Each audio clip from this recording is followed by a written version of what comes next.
New film by Kenneth Branagh, which is the third of Branagh's Poirots, but the first one that isn't a remake, because Murder on the Orient Express, famously there was a film of it in the 1970s, Death on the Nile.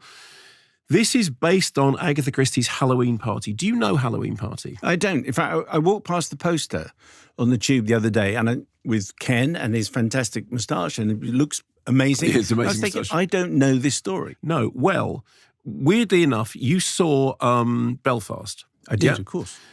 Belfast features in it Jamie Dornan and Jude Hill, who are in this film. And in that film, and I didn't know this, I just found this out from researching the trivia, Hill's character, the young boy, opens a Christmas present, one of which is a copy of Halloween Party. Wow.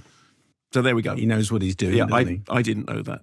So Branagh back behind the, I do find that when Branagh's on set, I love watching him do Poirot, but it's the twin-layered moustache that you're always kind of worried about the mechanics of it. I know that there's a whole thing in Death and the Nile about how it comes about. So anyway. It is extraordinary. It is absolutely extraordinary. So he is now retired from sleuthing. In the opening scene, and this plays out in Venice, in the opening, of course it does, because it's called A Haunting in Venice. In the opening scene, we see him ignoring the imprecations of a load of people who want him to solve cases for them. There's a kind of humorous scene in which people rush up to him with legal papers, and he has a bodyguard who throws them over bridges so that they don't bother him. All he wants to do is just be kept away, enjoying his cakes and his chocolates, which we know from the previous films he likes very much, until he has a visit from Tina Fey's crime writer Ariadne Oliver, who has other plans for him. Here's a clip. Hercule Poirot really has gone silent. Walled himself up into retirement. Cakes for cases. I am much satisfied. No. This is happiness, not satisfaction. A writer knows the difference. Even picked Venice to hide in. A gorgeous relic slowly sinking into the sea, just like your mind without a challenge. Don't underestimate me for a clever turn of phrase. I am the world's #1 mystery writer, or was anyway. Bestsellers, 27 of 30 books. Damn, the critics on the last 3 called them all small beer. Ariadne Oliver, it is good to see you. You're coming with me. Time to put some life back into your life. Well, It's a great kind of old-fashioned screwball performance, isn't it? With that, da-da-da-da-da-da, delivery of the dialogue. What a lovely balcony. What a terrific view. I think I've seen that in a couple of other movies, that very same balcony. So he's sitting there enjoying his fondants and his cakes and all that stuff. She persuades him to attend a Halloween party seance at a haunted palazzo, nominally to see a medium who he shall either debunk or who, according to Tina Fey's character, will be demonstrated to be the real thing, which will give her source material for her next novel. That medium is played by Michelle Yeoh, who recently won an Oscar for Everything Everywhere All at Once. The palazzo belongs to Kelly Riley's Rowena Davis, whose daughter fell to her death from a high window. Or did she fall? Or did she jump? Or was she pushed?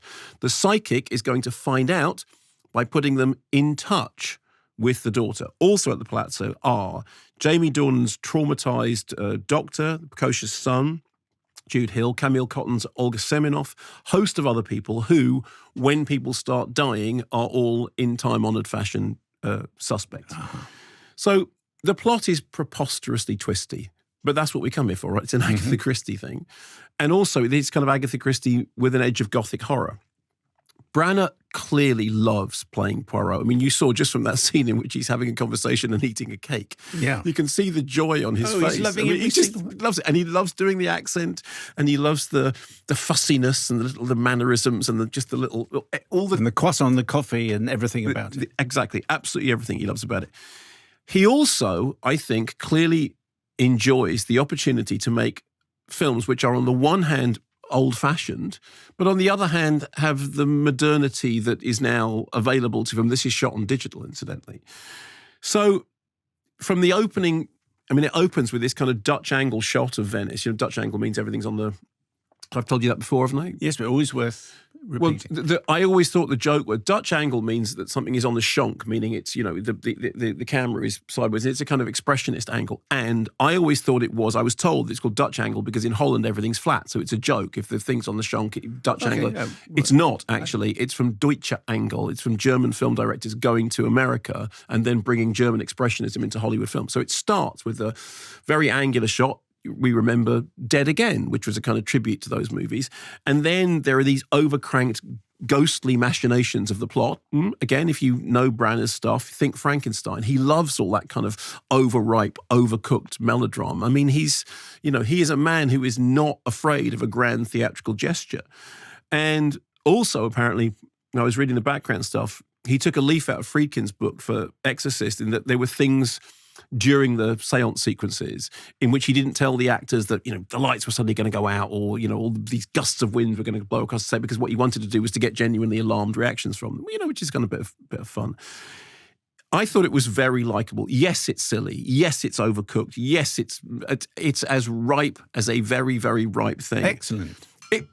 And precisely so. You wouldn't want a Poirot that wasn't right. No, and it has a score by Hilda Gudnadottir, who, of course, is, the great hero of modern film composition.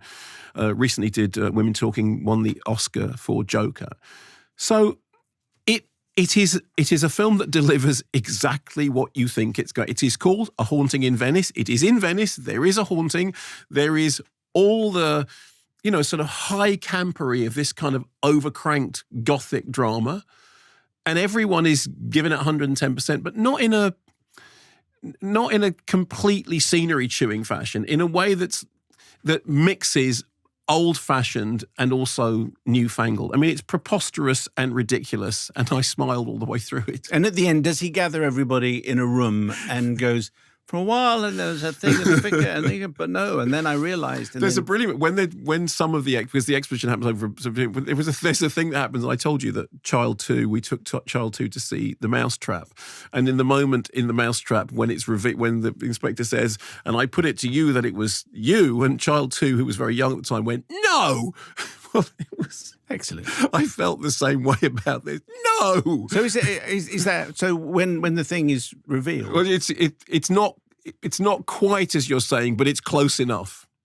I think you'll really enjoy it. I want to see it now. It's nonsense. It's excellent. An absolute fondant fancy of a film. Thanks very much for watching this video. I hope you enjoyed watching it as much as we enjoyed making it. While you're here, check out all the other videos because they're cool too, aren't they? Yeah, and if you want to keep up to date with everything Kermode and Mayo's take, then check out our social channels. I mean, why wouldn't you? I mean, I would. I have done. Excellent.